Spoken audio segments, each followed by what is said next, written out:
Today we are going to be discussing a Confederate victory scenario. We will try to follow an as plausible timeline as possible, but giving the Confederates the benefit of the doubt in terms of their foreign ambitions.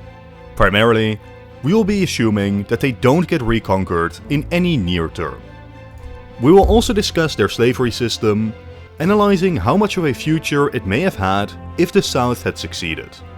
Very often, I see it said that slavery is unviable in the industrial era, and some have the Confederates abolish it as early as the 1880s. In my opinion, which I will later elaborate on, this is a bit of a modern view on the society and economy which the South sought to build, wherein the just forces of liberalism and capitalism forced the South to get with the times. Unfortunately, it is not likely to be that simple. Even in our timeline, pseudo-slavery survived in the United States. And the more uncomfortable truth is that the South is not some small reforms away from becoming a normal state. More than likely, if left alone, the Confederates will remain an ugly stain on the North American continent. But first, back to basics. How do we even get the South to win the war in the first place? As you may have gathered from my other videos, I love statistics. When judging alternate wars and balances of power, I love to throw numbers about coal consumption, iron production, population and military spending at you. Of course, doing the same for the American Civil War can likewise be instructive, as by all aspects, the South was hopelessly outmatched. The Navy had primarily stayed with the northern population absolutely dwarfed the South, especially with a gigantic percentage of the southern population being enslaved, while the southern industry does not even begin to compare to the industrial output of the North. In this light, the initial conclusion would be that, of course, the North was going to win. Yet, this would be a lie. At best, a wrong conclusion which comforts us that those evil slavers were never going to be successful. At worst, a deliberate rewriting of history by lost causers, trying to shift the blame of defeat away from southern choices to northern aggression and overwhelming numerical superiority. In reality, especially in the early stages of the war, there absolutely were opportunities for the South to win the war, as most of the advantages held by the North were advantages which came with time. The two biggest advantages which the South holds are the initiative they got at the start of the war and in the morale of the two nations. In the antebellum US, many people still felt more tied to their home state than to the broader concept of the United States. Thus, for the leaders of the South, justifying the war to their population was relatively easy. It was a defensive war for independence and states' rights. For the leaders of the North, it was far more difficult, as they had to call up and mobilize their population to force an unwilling South to remain in the United States, based on the idea of a United States not everybody was equally invested in. This also gave the South a strategic edge. For their war goals, it was broadly unnecessary for deep invasions and occupations of unfriendly northern territory. They could simply focus on defense, invasions of border states, underpopulated western territories, and at best, a tactical strike on the northern capital. In contrast, the North would have to launch broad-scale invasions to destroy southern morale and fighting capabilities. The strategy which the South used was heavily borrowed from the American Revolutionary War. There too, there was no reason to invade the British Isles to force them to the table. The war just needed to be costly enough that Britain would give up, and the South hoped that the North would likewise decide that the war was not worth it. Considering just how much larger Confederate territory and coastline was to the 13 colonies, this was not inherently a terrible idea to at least achieve a partial victory. Beyond that, the start of the war provides yet more advantages. The American army had never been that impressive, and what they did have was largely set up in the West, fighting the natives. Winfield Scott, Lieutenant General of the Union, had remarked to Lincoln, General Beauregard commands more men at Charleston than I command on the continent east of the frontier. Confederate states had spent the months between secession and conflict mobilizing, while the North, paralyzed by doubt and inaction, had been far slower, and the first large calls for mobilization only happened in April, after the attack on Fort Sumter. This southern readiness was a major problem, because within no time the national capital found itself on the front lines, surrounded by Confederate Virginia and the border state of Maryland. Finally, while it is a cliché, the South did generally have the better military leadership. Their military tradition was stronger than the North, being more on the traditional frontier, advocating for more expansionism, and being fearful of slave revolts. In light of these facts, there are two main opportunities for victory for the South. First, a swift military victory, making use of their early advantages to secure victory before the North can even wake up. The second option is for the war of attrition strategy to work, with potentially the 1864 election being looked to as a potential point of victory. Now, swift victory has a lot of advantages. A swift war means less damages, the North and South may split in a more friendly way, without years of conflict first, and it would put the South in a much better negotiating position, allowing them to dictate peace terms and seize border states and territories on the way out. But the swift victory could also backfire. The Battle of Sumter was necessary for Lincoln to sell the war to a North that didn't quite understand it yet. If the South had struck into Washington, but the North did not surrender, this could risk greatly increasing Northern morale and shifting the dynamics of the war. Essentially, if the North doesn't surrender after such a swift push, the South could be in trouble. Now, notably, in our timeline, the Confederates chose to go almost full in on the second strategy, and at the start, it was even hoped that the North may just accept secession peacefully. Even the attack on Fort Sumter was almost forced upon President Jefferson Davis by South Carolina's governor, who threatened to attack it himself with state militia. Davis knew that once the first shot had been fired, hopes for peaceful secession would likely be gone, and he prepared for a long war of attrition ahead. Yet several high-ranking Southerners, including the Vice President, argued for a notably more aggressive strategy, namely seizing Washington as soon as possible. The arguments for this strategy are sound. If successful, it has the potential to immediately end the war, either by completely demoralizing the northern political class, or perhaps even by capturing the president and his cabinet. If the North does continue to fight, it will do so after suffering a major humiliation first. Lincoln himself had expressed to his cabinet, "If I were Beauregard, I would take Washington." There was a railway from his forces in South Carolina through friendly North Carolina and Virginia to the capital. On the other side, Maryland hadn't seceded, but pro-secessionist Marylanders were hampering Union troop movements to the capital. Had the Confederates immediately launched an attack, the defense would be desperate, and Southern victory could be very plausible. Of course, it would then be debatable if the North would actually surrender even after such a show of force. It is indeed possible it would only bolster Northern morale. On the other hand, it also has the potential to radically transform the balance of the conflict.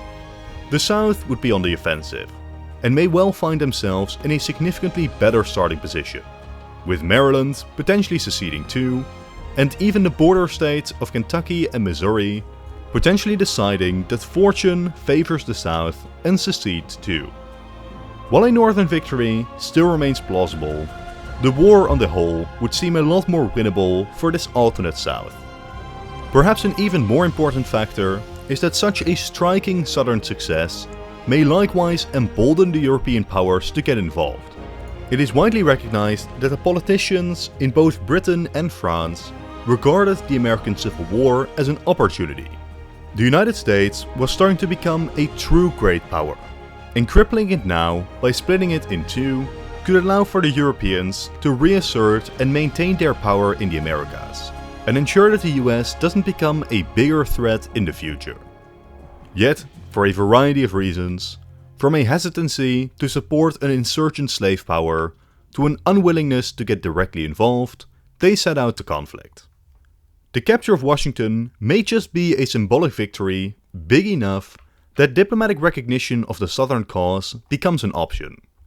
This could complicate the war greatly, not because Britain would join the war against the North, they very likely wouldn't, but because they could put more pressure on the US to sign a deal to end the war.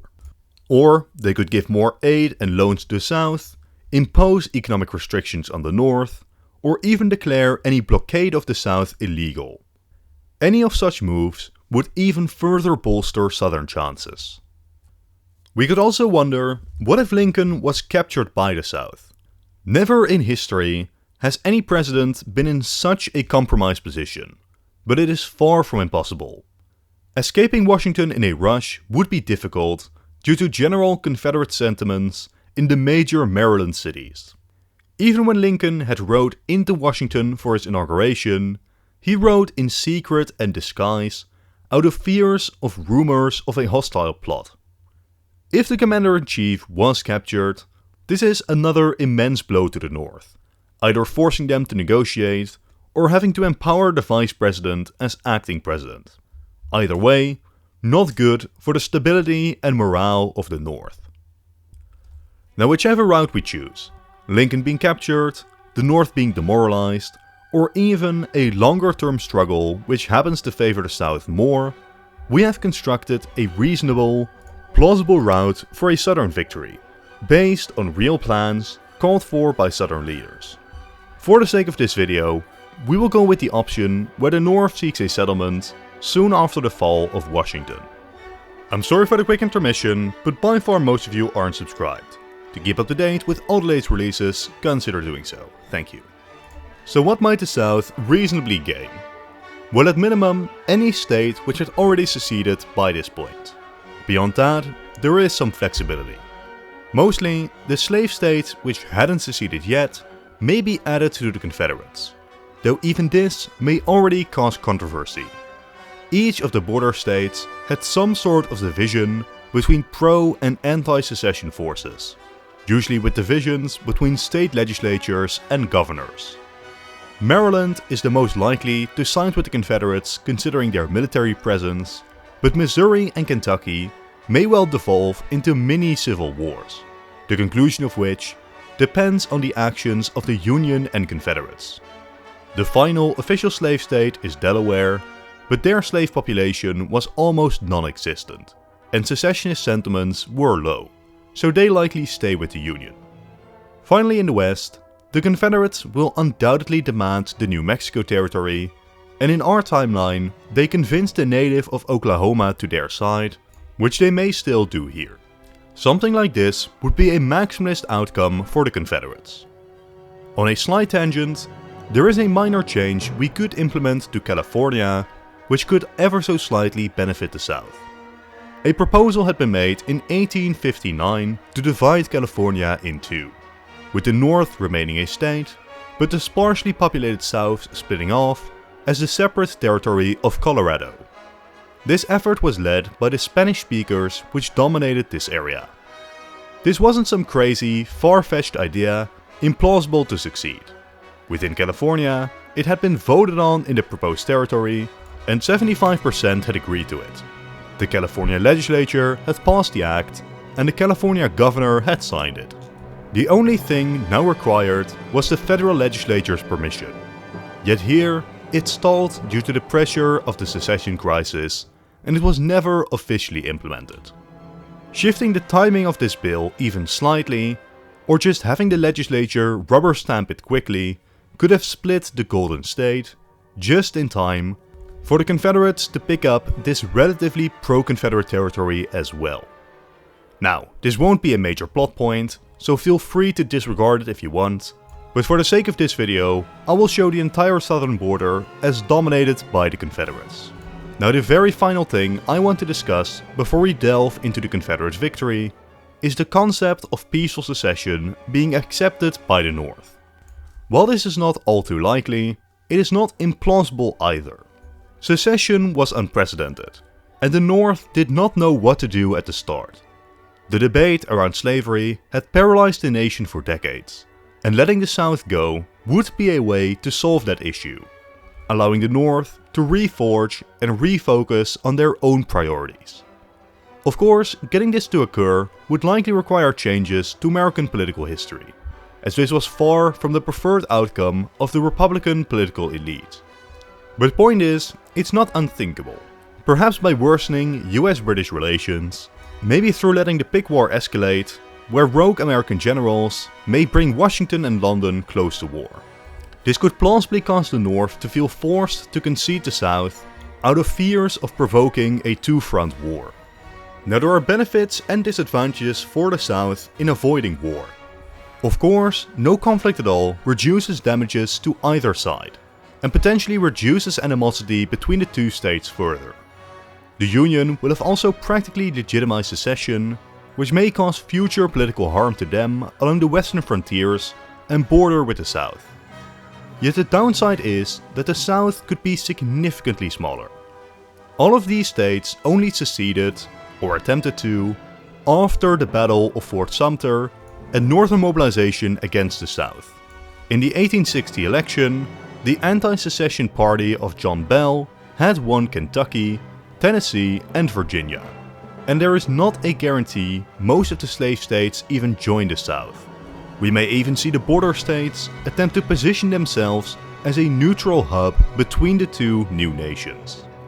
Even in the seeming best case for peaceful secession, that would leave the Confederates significantly weaker than after a full military victory. So then, let's explore the post-war world after the Confederate victory. You will be familiar with the broad strokes, but it's still worth repeating some of the obvious aspects and raising some crucial questions which we need to explore later. Let's start with the balance of power between the US and Confederates. Compared to the start of the war, if we assume the South picks up Missouri, Kentucky and Maryland, this improves the population balance significantly by reducing the United States population by 3 million. But the population gap remains significant, especially considering that 33% of the southern population are enslaved. Economically, nothing has immediately changed, and the North does maintain the naval and industrial edge. That doesn't mean the South doesn't have advantages of their own. They will almost certainly maintain their militarism, both to ensure readiness in the face of the larger North, but also out of fear of uprisings, and their various expansionist ambitions. But a new major advantage is positional. They had won their conflict by fast, decisive capture of a key objective on the border. That could very well remain the plan for a new conflict. The United States now severely lacks strategic depth, and the capture of a few railway connections could risk severing the ties between the East and the West. These railways in the Midwest would be a major vulnerability for the North. But those are advantages concerning a hypothetical new conflict. A more important question is, would there even be one? This is, of course, a question nobody has the true answer to, as there are arguments for both sides. Yet for the South, they have gained everything they may have wanted. They have nothing more to gain from fighting the North that they can't gain from fighting much easier targets. With a comfortable border, leverage in the case of war, and strategic depth, I expect the South to favor détente and normalization of relations with the North. Thus, it will be up to the North to determine if they start preparing for another conflict, or simply double down on their internal strength and leave the South be. The main argument against war would be the general American military tradition. As mentioned, the US at this point didn't have that big of a military, and the generally more militarist South was now gone. Does the North truly care enough to reverse this, build a major army, and attempt to strike back, considering the sheer humiliation they had experienced in the last conflict? There would also be the question of what was to be gained from such a war. The sense of unity between North and South could easily be severed after such a conflict, and attempts to reunify the nation by force after years or decades of Southern independence would become significantly more difficult over time. There may be factions open to reunification, but I doubt those factions would try to achieve it by violent means. Of course, now that Europe has officially recognized Southern independence, there is also a far greater risk of them intervening to prevent such a reunification. There is of course another option which I have argued for several times in past videos. A second war, focusing mainly on the border territories, the important Missouri and Kentucky railways, the reclamation of the White House, and the creation of more strategic depth. Essentially, leave the South as an independent state, but ensure it cannot be in a position to threaten the North. Once again, parallels can be found to Britain and the early US. Despite the British Empire remaining vastly superior in military might to the United States, a full war of reconquest was just so unfeasible, so costly, and so politically undesirable that it was better to just leave it be. Also, just as the British had thought that the American Republican experiment was doomed to fail, the North may well think the same of the South. And they may reason that if reunification was to happen, it would be because the flawed Southern system would tear itself apart over time. For the sake of this video, I will largely assume no new war takes place, at least not within the first decades of Southern independence. The two sides have so much connected infrastructure, especially the Mississippi River, while the agricultural and resource-focused South is still a very natural trading partner to the industrial North. Over time, this simply becomes the new normal, a necessary division of the American experiment due to its own unsolvable internal contradictions. Then I think it is interesting to look directly at the Confederate Constitution. What kind of a state were they actually trying to build?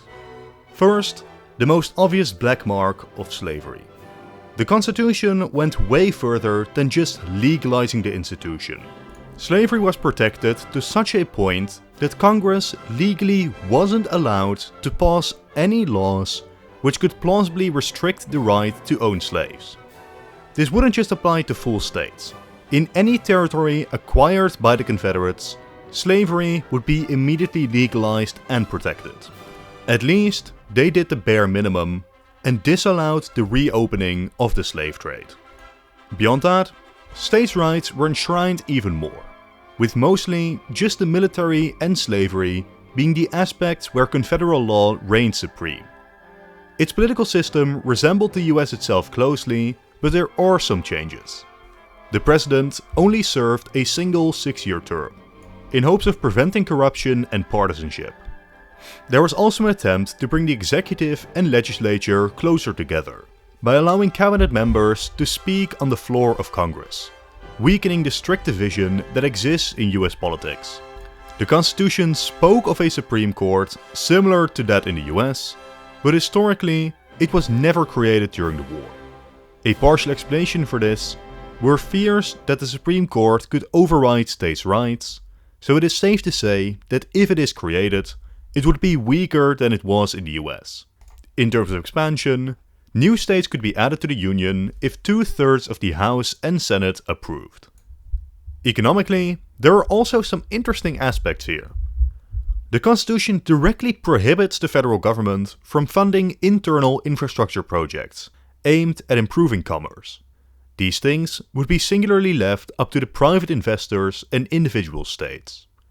This could prove devastating for the long-term economy of the South, stunting crucial infrastructure necessary for more advanced supply chains. During the Civil War, this provision was pushed aside by the Confederate government by arguing the infrastructure was necessary for the military, not commerce. But with the war being so short, that exception is unlikely to be utilized as much. In general, the pressures of the war meant that the Confederate government became a lot more centralized than it should have been on paper.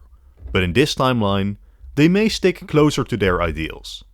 Another way in which the Confederate Constitution hampers itself is that they were disallowed from using targeted tariffs to protect or foster specific aspects of the economy, something which was quite important in building industries in this era, specifically in the face of British industrial dominance.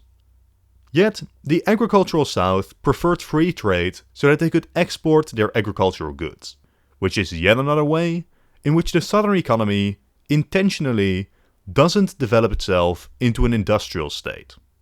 So that roughly covers the state of post-Civil War America. An uneasy détente fostered by a desire for peace on both sides is created, and mutually beneficial economic relations swiftly restart. Yet, zooming out, there are other events which may swiftly cause chaos in the Western Hemisphere. As you might know, historically, the Civil War temporarily halted the Monroe Doctrine, the United States' commitment to preventing European recolonization of the Americas. So, during the Civil War, Spain re-annexed the Dominican Republic, and Britain, France and Spain together invaded Mexico to recover debts that the nation defaulted on, before it essentially transformed into an attempt by the French to turn Mexico into a satellite state. Depending on Confederate plans and actions, Central America could become quite a volatile place. But before covering geopolitics, it's time to cover the least fun subject in this video: slavery. Specifically, we need to talk about the viability and continuation of slavery in an independent South. I have seen time and time again claims that slavery was not economically viable, and that within even a few decades, the South would abolish the institution and become, by all accounts, a relatively normal state in this time period.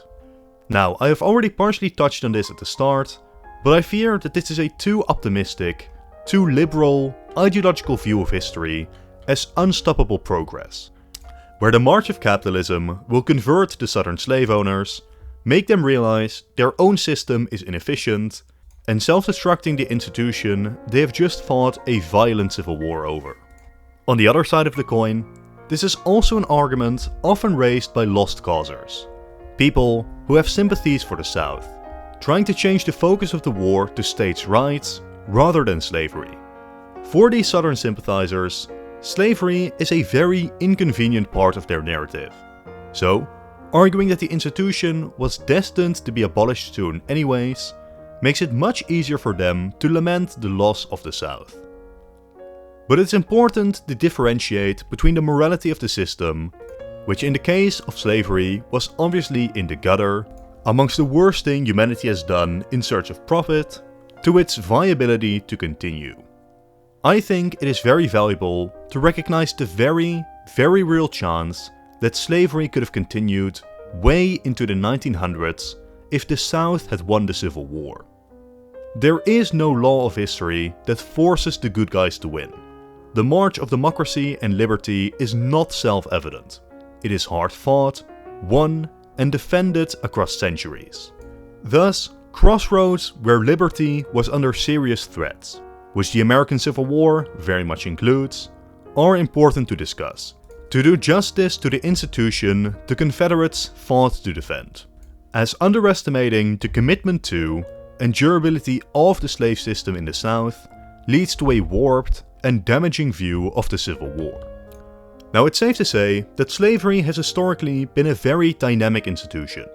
Across different eras, different societies, it has taken different forms, and even in the modern day, it is not fully eradicated, with an estimated 50 million people still enslaved today.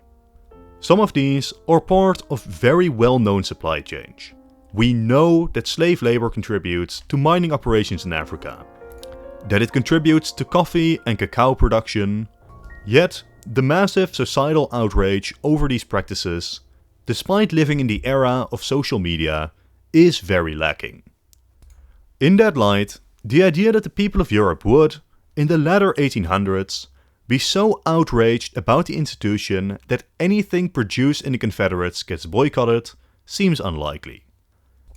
Now, it is true that Britain once had a massive, homegrown abolitionist movement, which successfully fought for the abolition of the institution at home and the destruction of the slave trade abroad, one of the greatest success stories of societal protest movement. Yet, a key point here is that they were mainly protesting their own government. To most in Europe, slavery in their own nation has already been destroyed. The slave trade has already ended, and the Confederates were not reopening that. I highly doubt that the peoples of Europe, altogether, launch a so thorough embargo of Confederate goods they consider abolishing slavery voluntarily, especially because it would have to be combined with a similar movement in the USA, which has remained the Confederates' main trading partner. One of the examples to show this is the Ottoman Empire. During the 1800s, the great powers did put pressure on them to end slavery. Yet, their domestic slave trade continued all the way up to 1857.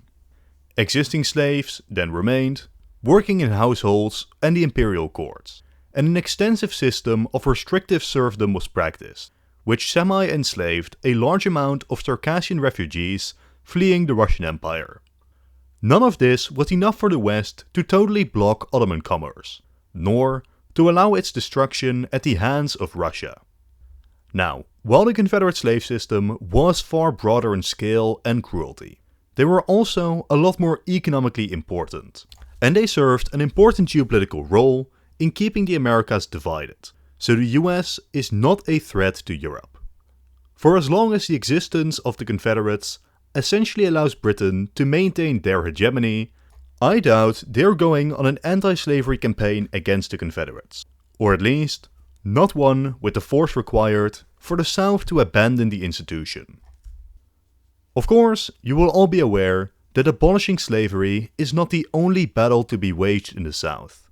Even in our timeline, with pressure from the North, within the United States, with the party of Lincoln dominating the political landscape, the South still managed to pass and maintain Jim Crow laws. They managed to disenfranchise Southern voters, rig elections, gerrymander. It was no longer called slavery, but Afro-Americans were still on the plantations. They were still denied the opportunity to educate and socially advance, sometimes paid hunger wages in currency only valid within the plantation itself. Or bullshit reasons were found to put people in jail, as conveniently, the 13th Amendment had an exception for prison labor.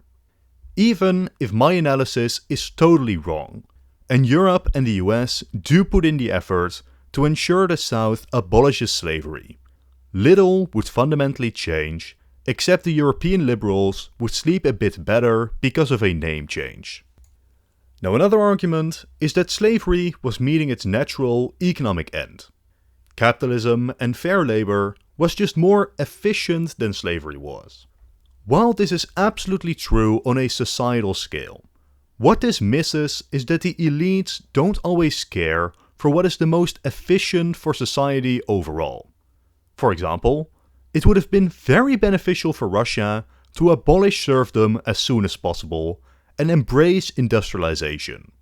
Yet, the people in charge, primarily the nobles, had no interest in sacrificing their own hold-on power, their own wealth, and their own land for broader societal progress. The same is the case in the South. The majority of the elites are plantation owners, for whom the abolition of slavery was seen as the death of their way of life, to such an extent they thought it was worth fighting a war over, and it was worth preserving as much as possible, even after losing that war. The inefficiencies of slavery only matter in a free and open system, and until the southern class of industrialists develops their own wealth within the nation, the Confederate planter class will not voluntarily abolish it. It is very true that the Confederates will fall behind the economies of the US, Britain and Western Europe, but that is not an argument in itself as to why they would care. Another fallacy is that industrialization and slavery are necessarily mutually exclusive. First of all, focusing on the export of raw resources to other industrialized states and then importing finished goods is a viable business model, utilized today primarily by oil states. Beyond that, in theory, there is nothing preventing a parallel economy from developing, where the rural areas continue to practice slavery while the white cities start industrializing. The discovery of oil in the South may likewise give the southern economy another boost. Another case study is that of Brazil, which themselves abolished slavery in 1888, and is therefore a prime example cited regarding the inevitable end of slavery. Yet the situation in Brazil and the Confederates was not at all comparable. By 1860, Brazil already had a homegrown abolitionist movement, which the South still lacked. Brazil had a monarchy which was, in principle, opposed to slavery, but they were forced to appease their pro-slavery elites. Brazil was also weaker than the Confederates were, economically and militarily speaking, yet Britain was not able or willing to force the abolition in this state either. The road to abolition in Brazil was slow, with many pitfalls and good intentions exploited by bad people. And the response to the eventual abolition was a Republican coup led by former slaveholders. Even if we assume the Confederates do follow a remotely similar path, it would take them decades longer than Brazil, as they wait for further flows of immigrants, the development of an alternate industrial upper class, and a homegrown abolitionist movement. In conclusion, the concept of the South abolishing slavery is in itself not crazy. I too have my doubts it would have continued unchanged deep into the 1900s. Yet, assuming a swift and easy abolition in the Confederates would be wrong. This was a nation explicitly created to protect this institution, led by an upper class benefiting economically from its continuation, fearful of the results of liberating the 33% of the population they held in slavery.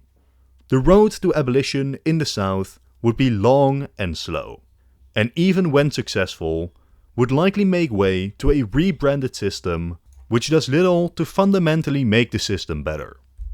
Of course, there are extreme exceptions, like US-British military action against the Confederates to expedite the process. But Southern introspection is not going to offer a short-term path to political reform, and definitely not in a similar time frame as happened in Brazil. With that, we can return to a lighter subject, namely the fate of Mexico. Here, I will admit that in past videos, I have been rather straightforward in predicting a Confederate-French alliance through which they divide up Mexico, or at least try to create a joint satellite regime. While this remains absolutely an option, I think I was too hasty in the past regarding whether the Confederates would even be willing to engage in such a scheme, and likewise, whether the French would even be interested in onboarding the Confederates.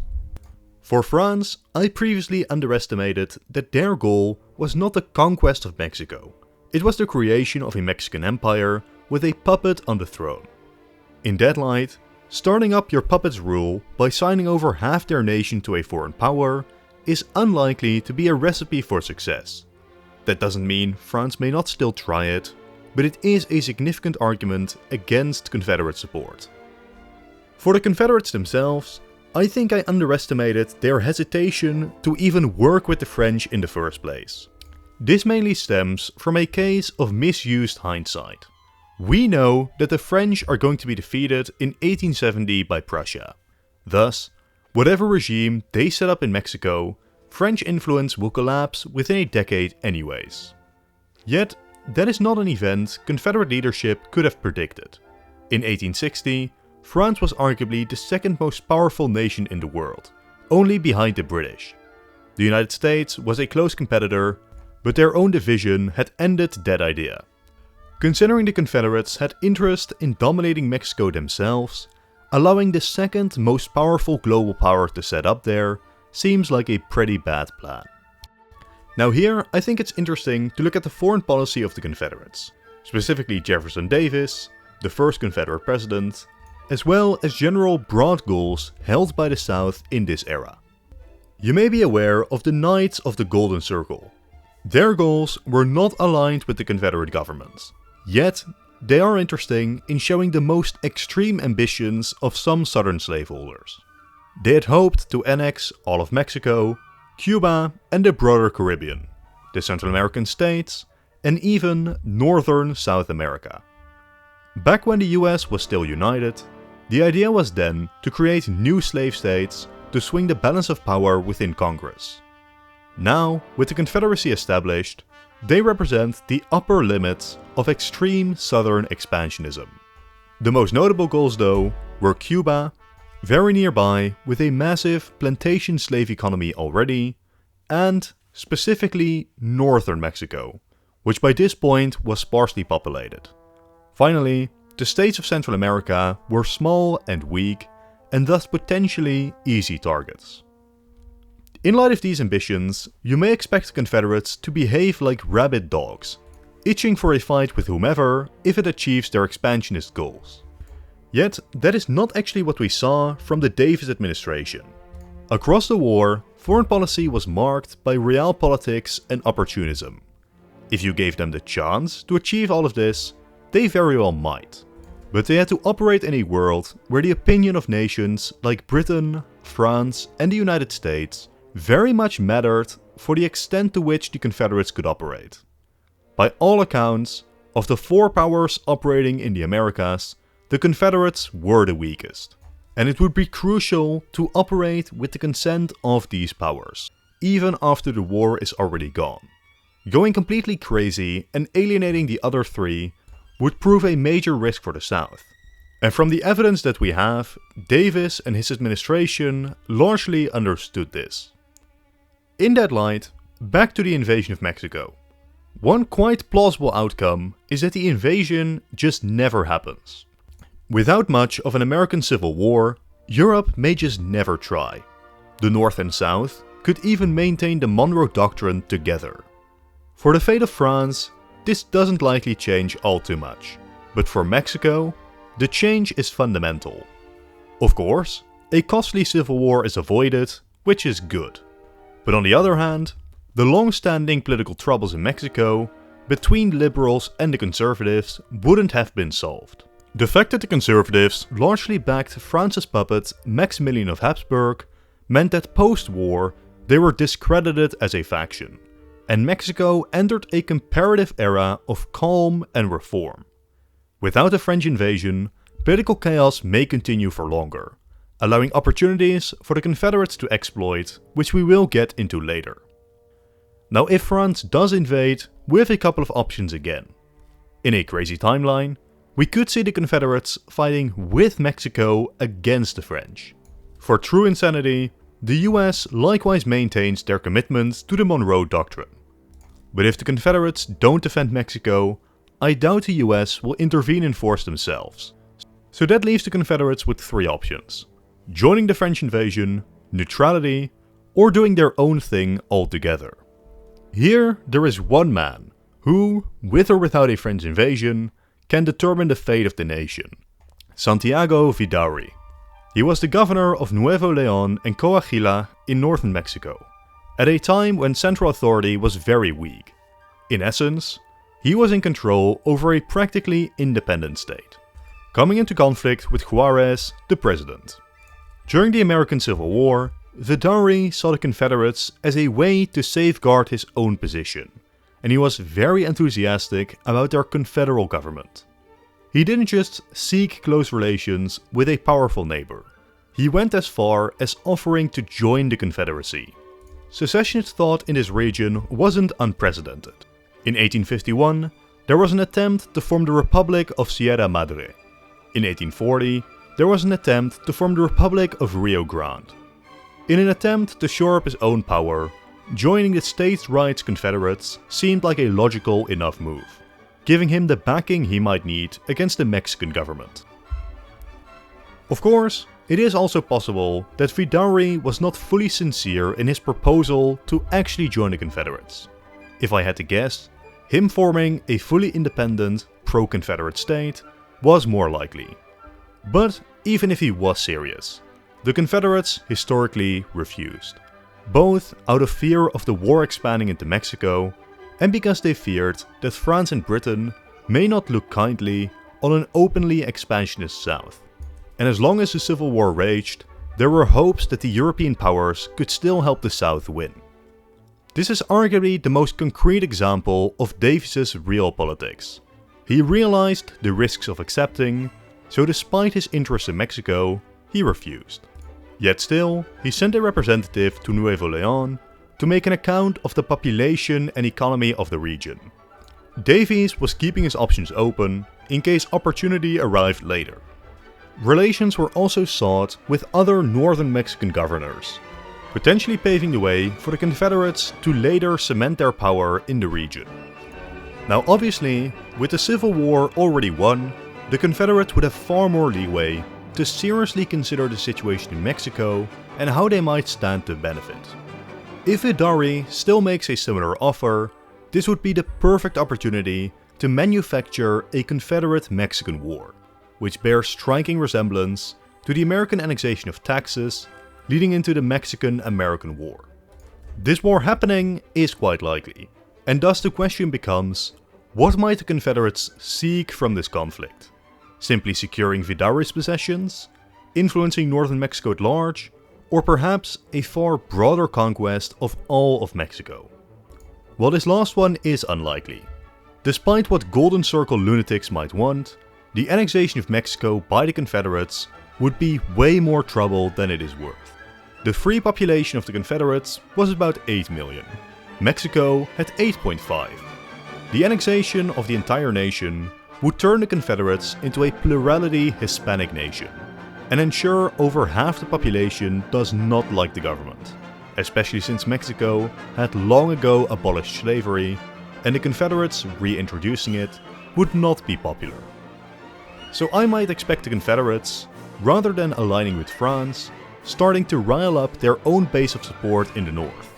France and the Confederates may tolerate each other's power grabs, but they remain suspicious of one another. Here, Confederate successes really depend on Mexican attitudes. Perhaps, if well timed, they may just take off with Hidari, and a crippled Mexico just lets it go.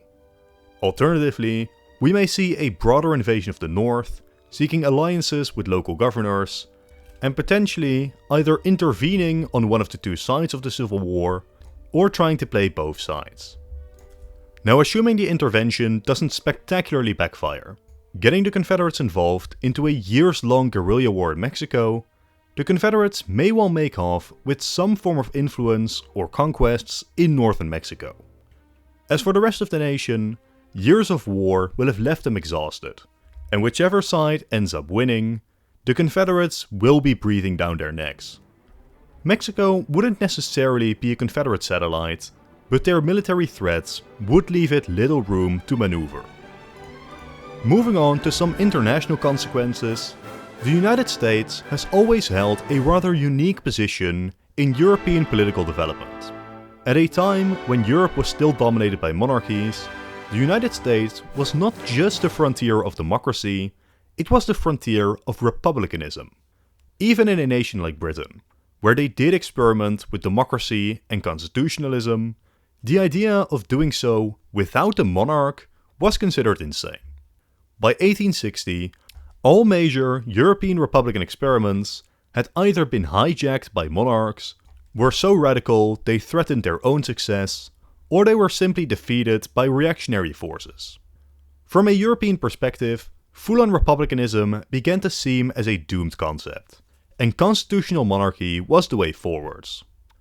But there was the United States, an outlier, albeit a young one. Its political system had held up so far, it had come to dominate a continent, it was pulling massive migration, and it was growing fast economically.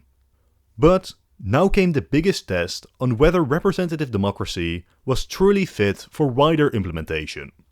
Would the contradictions inherent in a republican system, lacking a monarch to provide unity, tear it apart?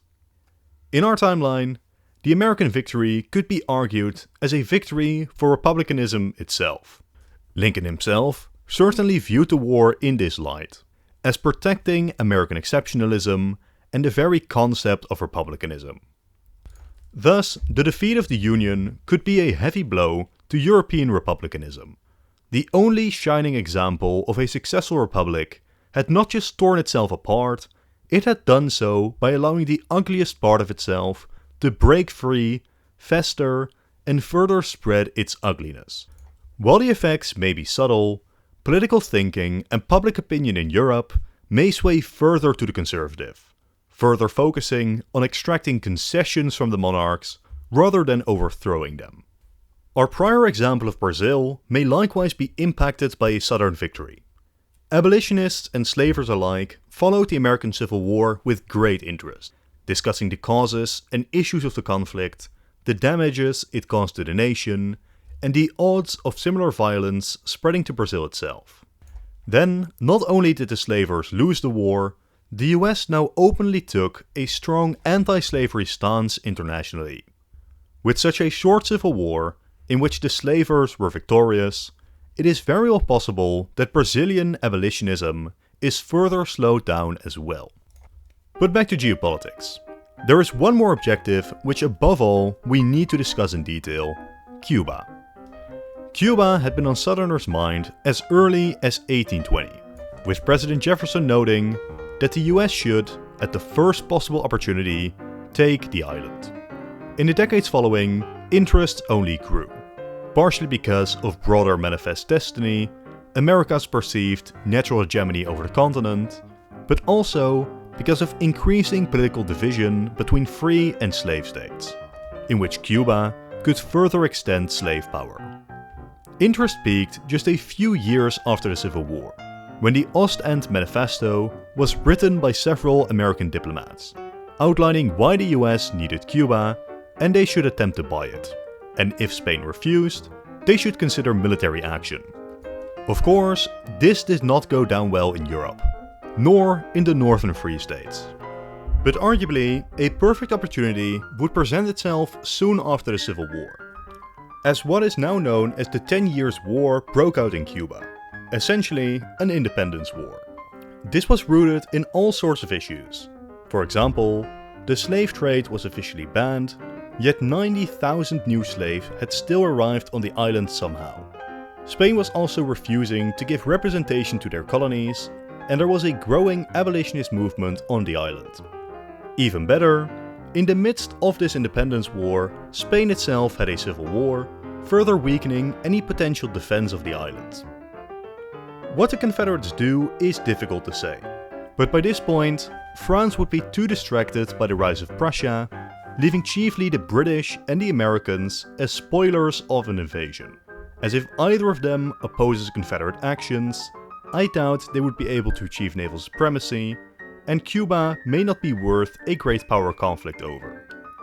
Thus, any Confederate action, if it happens, relies on diplomatic maneuvers to ensure their invasion is not contested. It is not implausible that Britain could be distracted by the formation of Germany and ignores Confederate actions, while we may still presume the US chooses détente and lets it be. Still, be aware that this is far from an iron-tight case, and international opinion may well prevent the Confederates from expanding here. If there is no intervention, I have no doubts in the Confederate military victory. How to achieve this can be broad.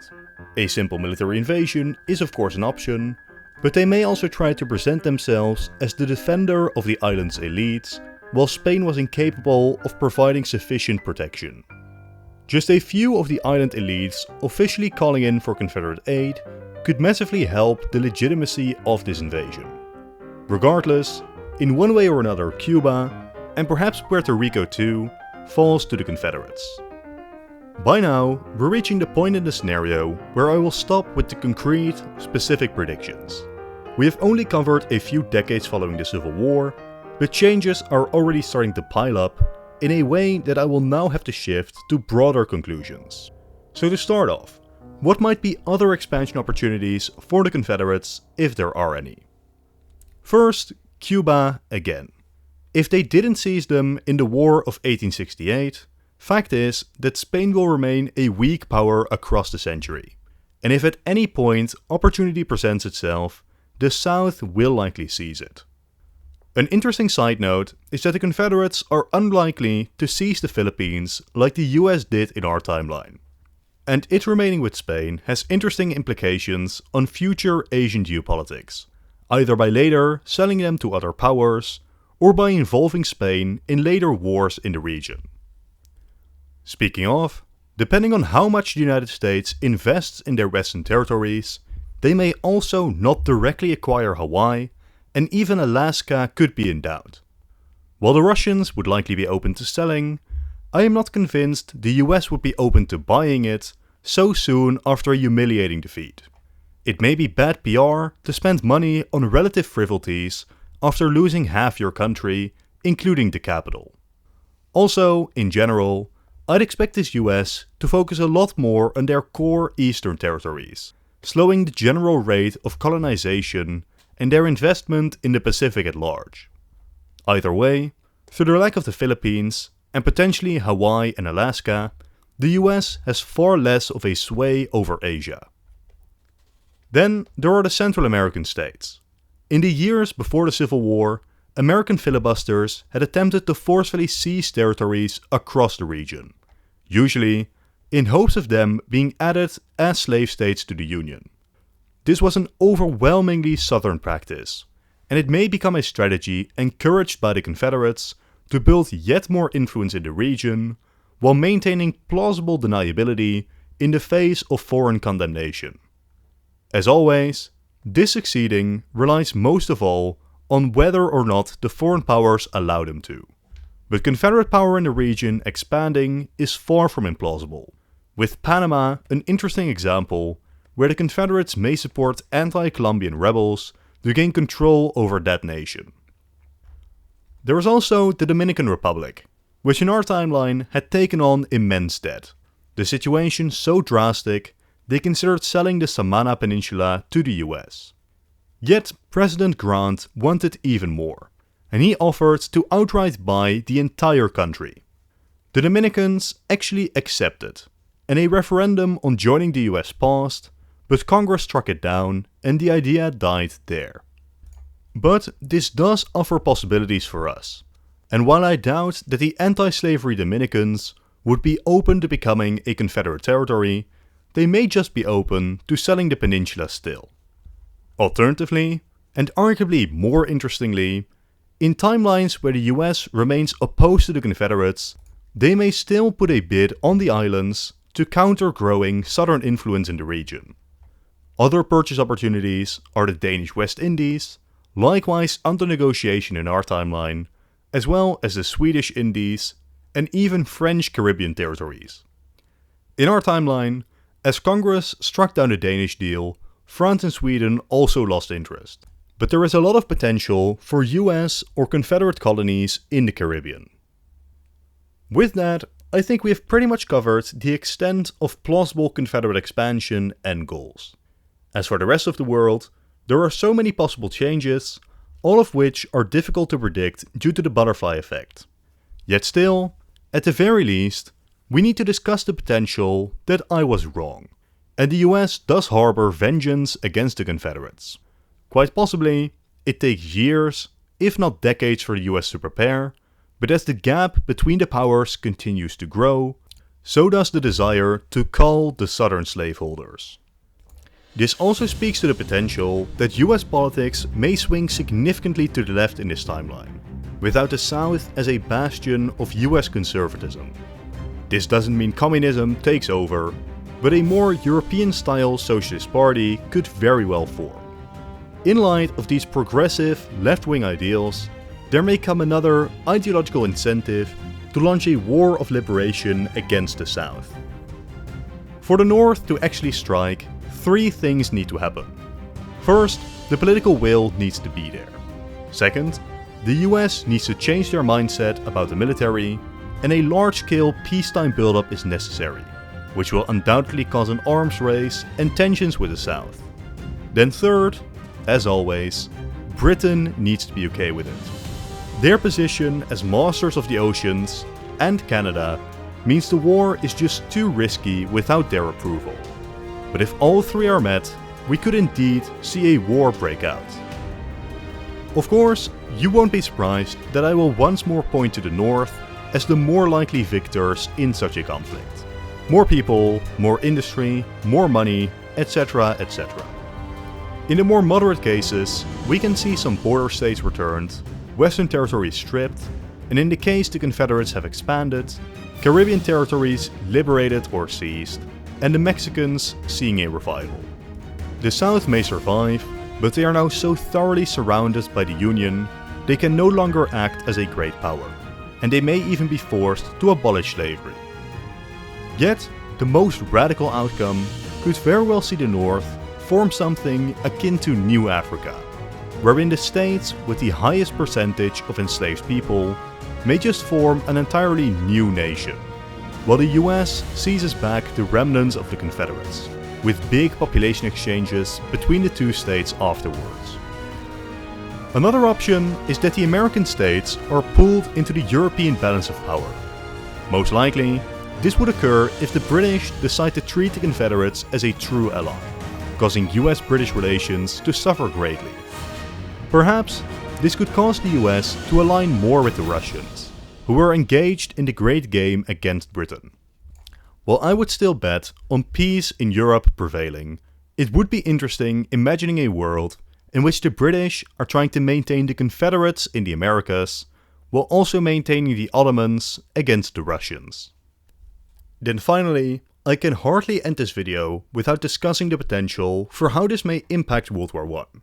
But let me be clear, World War I happening in the same way as in our timeline is in itself impossible. Even in just subtle ways, European geopolitics will have found themselves altered. Yet, because I often see this discussion, I wanted to throw in my thoughts on the matter and go against the seemingly common vision that World War I is a likely point for conflict in the Americas, as, while possible, I do heavily disagree with that analysis. In my view, there are two valid broad paths post-Civil War: détente or conflict. I have mostly focused on the détente point of view, but I think in neither of the cases, a conflict taking place simultaneously with World War I is all too likely. Of course, in the case of a détente, we are assuming neither side really wants another conflict anyways. But in the case the North does desire a round 2, why would they wait for 50 years after the Civil War to actually initiate it? If a major war between the American states was to take place, I think it's way more likely for it to have long since occurred by the 1910s. And the crippled South is not going to start the conflict and isn't on any time crunch to strike now rather than later. The only argument I can see is that Britain would now be too distracted and thus unable to defend the South. But, much like how the Brits stopped protecting the Ottomans over time, I don't expect them to remain all too committed to the Confederates either. What also doesn't help is that the Germans really don't have a naval presence nor any holdings in the Americas. Beyond their submarine campaigns, they just don't have any ways to intervene on the North American continent. While the British, whichever side they support, can still take control of the Atlantic seas together with their American ally, and whichever power is allied to the Germans finds themselves at a significant disadvantage. Funnily enough, both sides becoming aligned to the Entente is a quite possible outcome, on account of British trade and commerce hegemony and an outrage over the German submarine campaign. If war does coincide with World War I, it is quite possible the war happens in a vacuum, with neither side officially aligning with or against a Britain that is too concerned with Europe, effectively returning us to our prior conclusions about how a war might play out. Of course, if I had to assign factions to either side, then I do expect Britain to back the United States when it comes down to it, because it is ideologically a better match and they are financially and industrially more powerful and thus more useful in the war against Germany, while neither Britain nor the US would be all too interested in gaining another front line in Canada. Of course, assuming a Northern victory in such a war, I have already discussed my vision on potential peace deals. But that about concludes my long thoughts on a Confederate victory. It was a long video, arguably a bit too long, but I hope nonetheless you enjoyed. And I hope that I have somewhat made an impact in the perception on the very real consequences that may have come from a Confederate victory. Though, even then, there is a lot more which I have not discussed in detail, which I may seek to add on in future videos. For now though, this is the end of the video.